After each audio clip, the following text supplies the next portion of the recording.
We're looking this weekend in all of our services at the theme of unity in the church. That's kind of our overarching theme. Now, tonight I want to look particularly at pride because can you understand the subtlety of this? I don't know. Do you notice how pride, more often than not, is the most unifying factor in a body of people? Have you ever noticed that? And when there's a lack of pride, oftentimes that's considered an extremely negative thing. For instance, you'll hear the term pride in our country or in our heritage. Now, it would be critical if we said that person doesn't have pride in his country or her country or doesn't have pride in their heritage. Usually we see that as a very negative thing. It's the pride of America or the pride of our family that binds us and holds us together. I think more often than not, in the church too, pride is the single most unifying factor. It's often that the church people and American people and families are divided over any number of issues, and the only thing they agree on is they're proud of something. Now, unification in the Bible, being a unity, a unified whole, is so critical because we don't live in a unified country. We're a country that is we're taught that the greatest freedom a human being could ever be given is the freedom to make any decision they want, the freedom to hold any belief they want, the freedom to voice their opinion, the freedom to hold any religion. We're taught that freedom, life, liberty, and the pursuit of happiness are the highest possible goals that a society can set for its members. And when you live in a country like that, individualism is so important. And so it's hard to have a church in America or any group of people in America that are unified entirely. Now, as I look at the church and I look at God's call for the church, I realize how different it is than our present culture.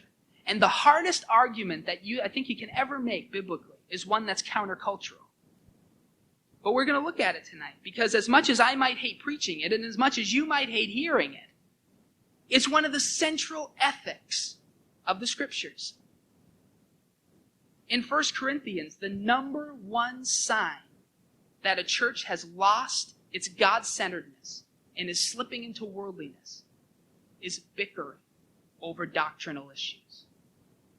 Now, if that's truly the judgment, if Paul really says that the number one sign of worldliness in the church, the number one sign of the Spirit not at work in a church, is disunity, division, and fighting among its members, what does that mean for the Church of Jesus Christ in America? It'd be tough to find one that it's not a problem. So what do? The number one source of division in the church is the number one unifier in the church, and that is pride.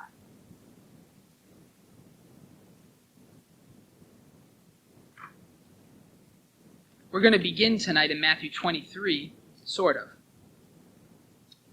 First of all, I want to define what pride is. Pride is not always wrong.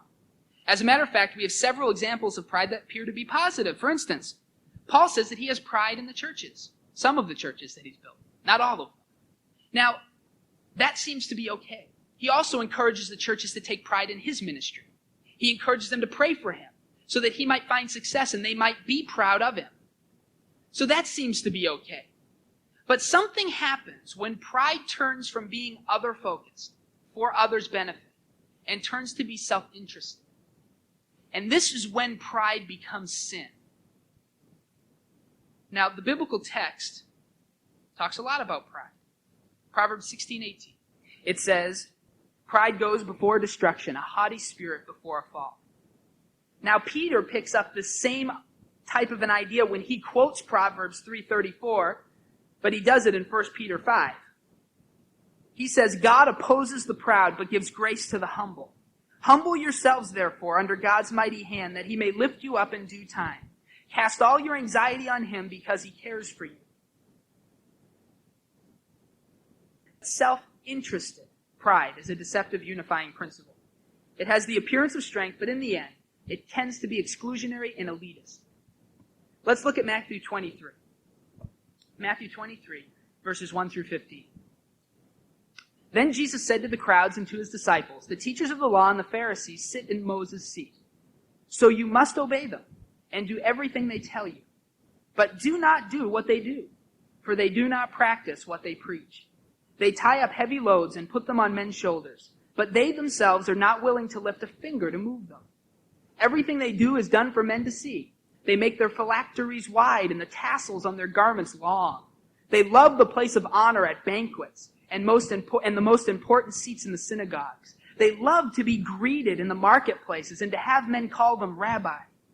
But you're not to be called rabbi, for you have only one master, and you are all brothers. And do not call anyone on earth father, for you have one Father, and he is in heaven. Nor are you to be called teacher.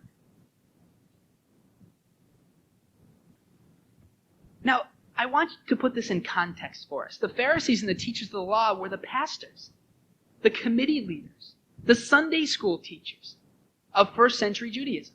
That's who they were. This was the establishment. Jesus himself says they sit in the seat of Moses, and because they sit in that seat, they have authority. And he tells the people that they have to obey them. And the question for us is, what can we learn from these harsh words of Jesus? Well, the first thing we can learn is the most obvious. Pride in leadership. Number one sign that a church is not healthy. Number one sign that a church is dying. And it evidences itself in disunity. But the real root cause is pride in leadership. Pride in leadership. In the case of the Pharisees, they were proud of their knowledge, their positions, and the honor they received from the people. And you might see this in leadership in a church. And if you do, if there's pride in the position that we hold, then that pride is going to end up dividing the leadership from the congregation. So that's the first place that pride needs to be eliminated. And so the leaders of the church need to lose their pride. Secondly, pride in judgment. If you have your Bibles, let's look at Romans chapter 2. Romans chapter 2, verses 1 and 2 say, "You therefore have no excuse, you who pass judgment on someone else. For whatever point you judge the other, you're condemning yourself. Because you who pass judgment do the same things. Now we know that God's judgment against those who do such things is based on truth. So when you, a mere man, pass judgment on them and yet do the same things, do you think you will escape God's judgment?" Judgment is often pride. And whenever it's hypocritical judgment, it is always prideful judgment. I would dare to say, and I have no statistics to support this other than my own experience, but I'd say 90% of the prideful judgment that happens in the church happens in the gossip arena. A church will never be unified, will never find unity in Christ until we get rid of gossip and of prideful judgment in the church. There's no place for it. And a church will never be healthy as long as its people are gossips. Never. And even worse if the leaders are gossips. What is gossip? Gossip is saying anything, true or false, with the intended purpose of slandering the reputation of the person being spoken of. Unless it's being spoken to the right person who has the authority and ability to help the person you're talking about. But let's go second, because second is just as bad. There's also a prideful lack of judgment in the church. And it's just as prideful. Look at 1 Corinthians 5. 1 Corinthians 5, verse 1. It's actually reported that there is sexual immorality among you, and of a kind that does not even occur among pagans. A man has his father's wife, and you are proud. Shouldn't you rather have been filled with grief and have put out of your fellowship the man who did this? Even though I'm not physically present, I'm with you in spirit, and I've already passed judgment on the one who did this, just as if I were present. When you're assembled in the name of the Lord Jesus, and I'm with you in spirit, and the power of our Lord Jesus is present, hand this man over to Satan so that the sinful nature may be destroyed, and his spirit saved on the day of the Lord. So as dangerous as pride in judgment is, pride in lack of judgment. Have you heard churches who celebrate the wicked people they allow in their midst? Because look at how gracious we are. Look at how merciful we are. Look at how much we show God's love. We don't hold anybody accountable for anything. Just as prideful, just as anti-scriptural, and just as deadly to the unity of the body of the church. Prideful judgment will always divide the body. But even prideful acceptance of sin unifies the body in wickedness, and that separates them from God. So prideful leaders separate leadership from the body of the church. Prideful judgment separates members of the church. And prideful lack of judgment separates the church from God. Matthew chapter 6, verse 1. Be careful not to do your acts of righteousness before men, to be seen by them. If you do, you will have no reward from your Father in heaven. So when you give to the needy, do not announce it with trumpets, as the hypocrites do in the synagogues and on the streets, to be honored by men. I tell you the truth, they've received their reward in full. But when you give to the needy, do not let your left hand know what your right hand is doing, so that your giving may be in secret. Then your Father, who sees what is done in secret, will reward you.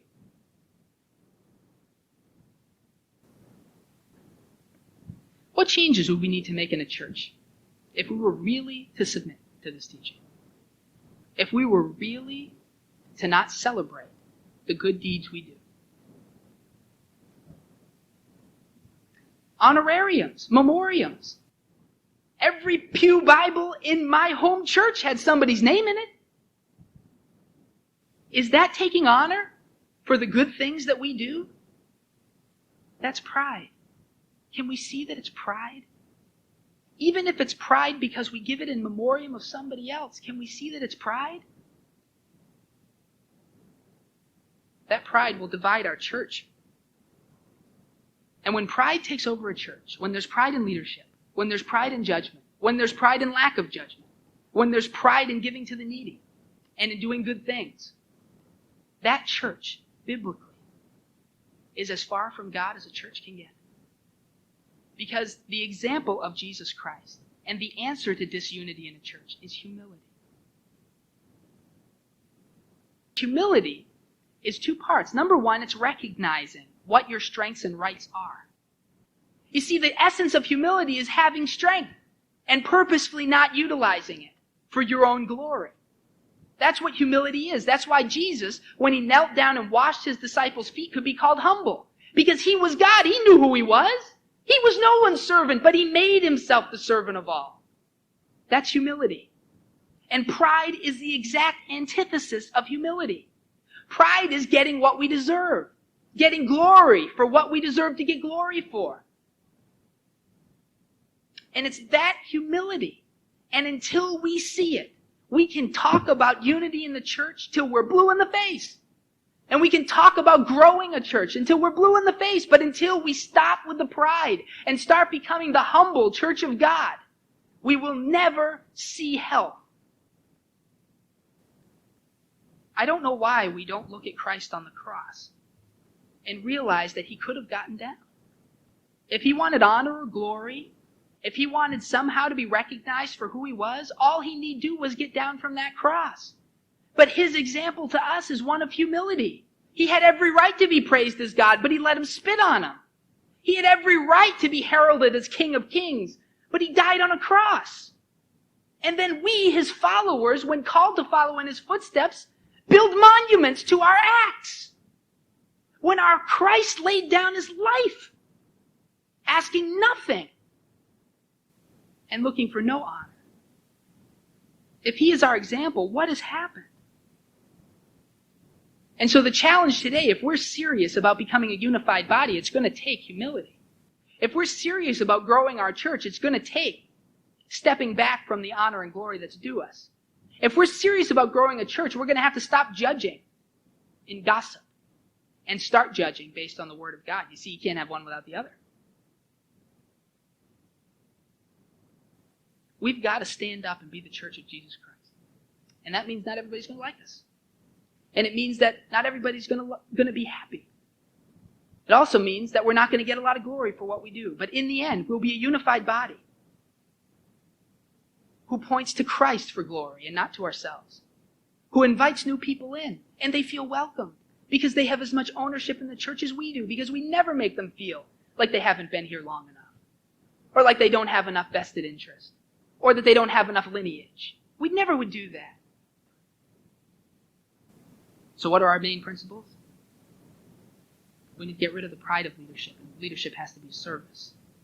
We have to get rid of the pride of judgment and gossip and start loving people and treating them as Christ would. We need to start judging according to the Word of God, in submission to His Word. And we need to stop looking for recognition in the good things we do. We need to trust God. And until we can do those things, we'll never be unified and we'll never be healthy.